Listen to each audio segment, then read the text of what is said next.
हे भगवान, ये गर्मी है या सूरज ने गांव को तवे पर रख दिया है? भाई आज तो इतनी गर्मी है कि अगर अंडा सड़क पर रख दो तो मुर्गी खुद आकर बोलेगी, जल्दी उठा लो, पक गया।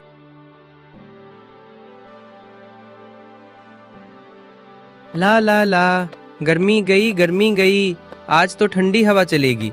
ला ला ला, मजा आएगा, मेरा पंखा सबको नचाएगा। वो अचानक रुकता है, डिब्बा संभालता है और खुद से बोलता है, अरे रामदीन, आज तो तू गांव का राजा बन जाएगा। इसी चीज लाया हूँ कि पूरा गांव देखने आएगा। फिर वो मुस्कुराता हुआ आगे बढ़ जाता है। पेड़ के नीचे बैठे भोला की नजर उस पर पड़ती है। अरे ओ कलुआ, देख रामदीन सिर पर क्या लेकर आ रहा है।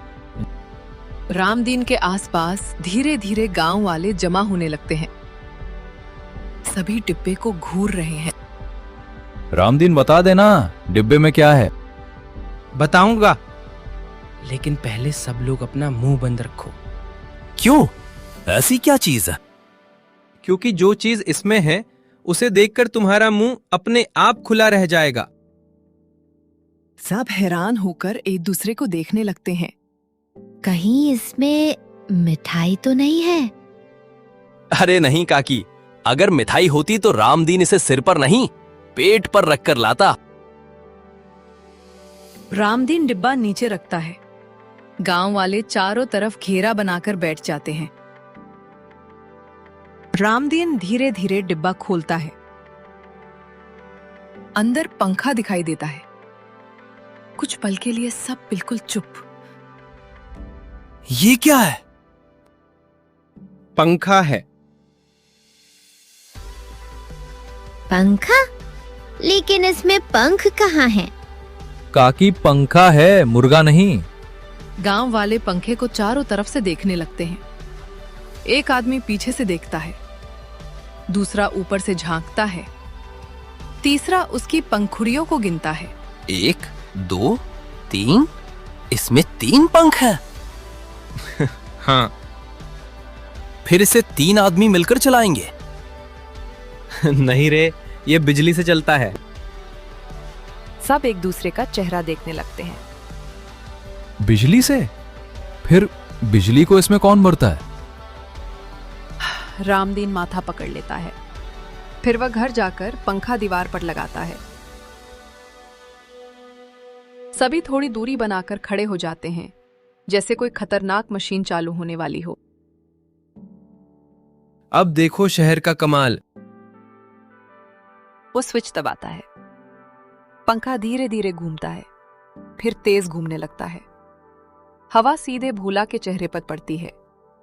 भोला की मूछें हवा में फड़फड़ाने लगती हैं। अरे वाह, ये तो सच में हवा दे रहा है। ये हटो हटो, मुझे भी हवा लेने दो। मजा आ गया। भाइयों, आज से मैं यही रहूंगा। रामदीन, इसे थोड़ा और तेज चलाओ, गर्मी अभी कान के पास बैठी है। रामदीन स्पीड बढ़ा देता है। सुबह से शाम तक गांव के लोग पंखा देखने आते हैं। कोई पंखे के नीचे बैठता है, कोई हाथ फैलाकर हवा महसूस करता है, कोई पंखे की आवाज सुनकर कान के पास हाथ रखता है।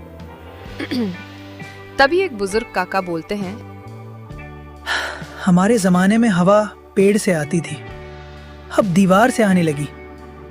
क्या जमाना आ गया। रात का समय, पूरा गांव शांत है। चांद आसमान में है। रामदीन गहरी नींद में सो रहा है।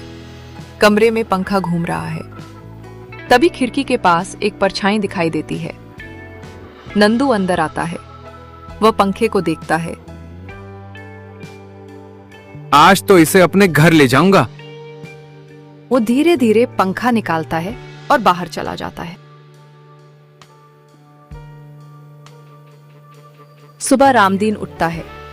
आंखें मलते हुए दीवार की तरफ देखता है। दीवार खाली है। रामदीन कुछ सेकंड चुप हो जाता है। अरे मेरा पंखा कहाँ गया? पता नहीं कौन चोर मेरा नया पंख चुरा ले गया। मैं 2 दिन भी ठीक से हवा नहीं ले पाया। उसकी आवाज पूरे गांव में गूंजती है। गांव वाले रामदीन के घर के बाहर जमा हो जाते हैं।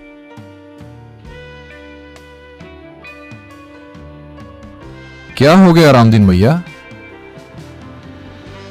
अरे क्या बताऊं, मेरा नया पंखा किसी ने चुरा लिया।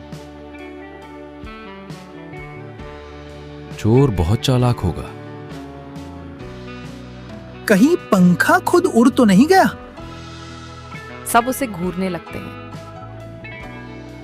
अरे भाई, मैंने तो बस संभावना बताई थी, हो सकता है उड़ गया हो। आज तो गर्मी की ऐसी वैसी, पंखा भी अपना, हवा भी अपनी। तभी उसकी पत्नी ने पंखा देखकर आंखें बड़ी कर ली। अरे नंदू, ये पंखा कहाँ से आया? ये तो मेरे एक दोस्त ने दिया है। कौन सा दोस्त? वही जो बहुत हवा देता है। आदमी हवा देता है या पंखा? नंदू चुप हो जाता है। नंदू पंखा लेकर चारपाई के पास जाता है। चल बेटा पंखे, आज से तू मेरा सबसे अच्छा दोस्त। वो स्विच दबाता है, लेकिन पंखा नहीं चलता। अरे दोस्ती की शुरुआत में ही धोखा। वो फिर स्विच दबाता है, पंखा फिर भी नहीं चलता। लगता है इसे भी रिश्वत चाहिए। चल भाई हवा निकाल, वरना तुझे वापस भेज दूंगा। इतनी मेहनत करके चोरी किया और ये हवा भी नहीं दे रहा। नंदू पंखा कंधे पर रखकर चुपचाप रामदीन के घर की ओर जा रहा है। जिस चीज को चलाना ही नहीं आता, उसे चोरी करके फायदा क्या?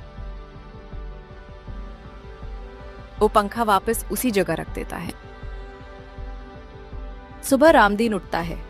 वो पंखे को देखकर खुशी से उछल पड़ता है। अरे मेरा पंखा वापस आ गया। गांव वाले फिर जमा हो जाते हैं। लगता है चोर को पंखा चलाना नहीं आया। या फिर पंखे ने ही चोर को डरा दिया। जिसने भी चोरी की होगी उसने पहले पंखा चलाना क्यों नहीं सीखा?